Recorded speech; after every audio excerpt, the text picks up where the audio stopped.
What's up everyone, it's Peloton. I'm here today to give an overview of my 2021 Salsa Mukluk 11-speed Dior fat bike. I bought this in November 2020 from GoodSpeed Cycles in Homewood, Flossmoor, Illinois. As you can see, we got a lot of snow here in Chicago right now, about 6 to 7 inches the last 2 weeks. So I've been having a lot of fun on the Mukluk lately. A lot of you have been asking about it on the stream. So I'm here today to give you a closer look. All right, for starters, this is the size large Mukluk and it's the aluminum frame. It's going to be a little bit heavier than a carbon frame bike. The shop had a large in stock. I probably could ride an extra large as well. I'm 6'2.5" inches tall. The fit's been fine. I've had to raise the seat post up. I've had to move the saddle back and also raise the stack on the stem. And I probably could use a little bit longer stem. But I've ridden this bike for 3 hours in the snow, 20 miles, and felt fine afterwards. So works fine, you know, helps extend my riding time throughout the winter and get me in better shape going into the spring road season. Color wise, this is an olive green, forest green type color. I'd say it's a little bit more on the olive side. I wasn't sure how it was going to look in person relative to what I saw online.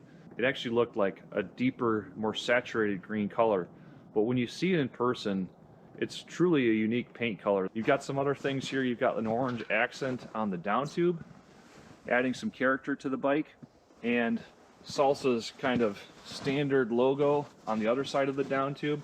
Might be a little bit hard to see there because of the bottle cage. I typically run this with mud guards. I'm riding Portland Design Works fenders on the front and the back. I took them off for this video here. Without the fenders on, this is just a great looking bike in my opinion. Let's talk wheels and tires. So this comes with Sunringle Mule Fit 80 rims, and on them are 45 North Dillinger 5. These are 26-inch tires, and they're 4.6 inches wide. The tires themselves are studdable. They did not come with studs, but I dropped about 150 bucks, bought all the studs, and installed them myself.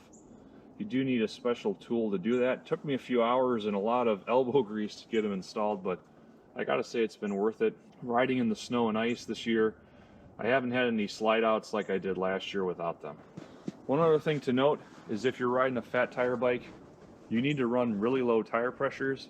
So I typically run between 5 psi and 7.5 psi depending on the conditions.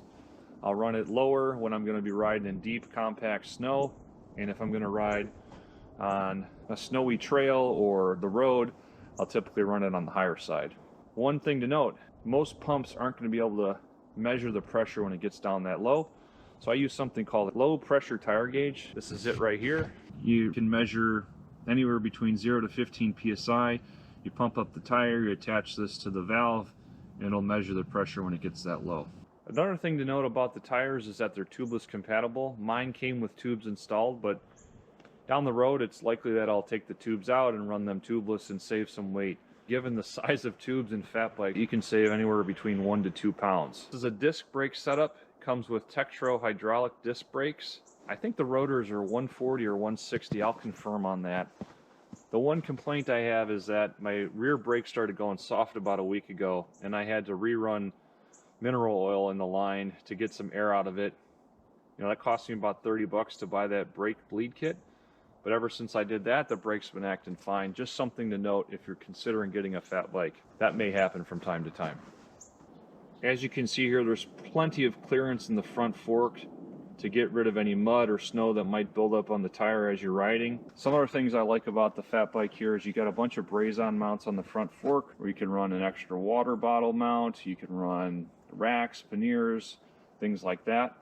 There's another water bottle mount on the underside of the down tube, so you can bring some more with you on your longer rides. One other negative comment I have about the bike is that the grips that come installed with the handlebar are not great. There's been a number of times where I'll be climbing a short, steep climb and I'm gripping pretty hard on the handlebars, and they tend to rotate a little bit. At some point I'll likely replace these for something that's a little bit more stable. Pedal-wise, I'm running the Crank Brothers Dropshot 2 pedals. They've got egg beater clips on one side and flats on the others. It's nice to have a couple options depending on what type of riding I'm doing. Typically when I'm riding single track in the woods with a lot of hills, I'll ride on the flats with snow boots. And if I'm going to be doing a paved path with some hard packed snow and there's not a lot of climbing, Then I'll throw on my snow boots with cleats and clip into the egg beater pedals. It's nice to be able to choose depending on the type of ride you're doing. The bike comes with a Samox crank. I gotta admit, I'd never even heard of that brand before, but it seems to be working out fine. Like I said, it's a 11-speed Shimano Dior setup. So you got the massive cassette in the back. You can run a really low gear, which comes in handy when you're climbing steep hills in the snow and you're looking to get traction. It really makes it a lot easier to get up those short, steep climbs. One other interesting feature of this bike is that it comes with alternator dropouts. Right now I'm running in the forward position, which gives the bike a little bit more aggressive geometry and better handling. I could move the dropout to the rear position, which would make it a little bit more relaxed. So I haven't tried that yet. I've left it in the forward position, but perhaps in a future video I'll talk about the difference. So with a bike this big, you're probably wondering, Tom, how much does this thing weigh? Quite honestly, I have not actually weighed this before, but I've got my trusty Park Tool digital scale here, and we'll weigh this for the first time live on camera. I'm gonna be surprised to see how much this thing weighs. It's definitely not light. You could save some weight by going to a carbon frame, but again, that's gonna be more expensive depending on how much you plan on riding your fat bike and your budget. It really kind of depends what works for you. So let's throw this thing on the scale and see how much it weighs. All right, we got it on the scale here. It's coming in around 35 pounds, 12 ounces, 36 pounds. Yeah, it seems to be settling in somewhere between 36 pounds, 5 ounces or so. And it's heavy. My hand is shaking here just holding it. Well, that's it, everyone. I hope you enjoyed the overview of my Salsa Mukluk fat bike. You know, whether you're in the market thinking about buying one yourself or you've got questions, feel free to drop those in the comments below.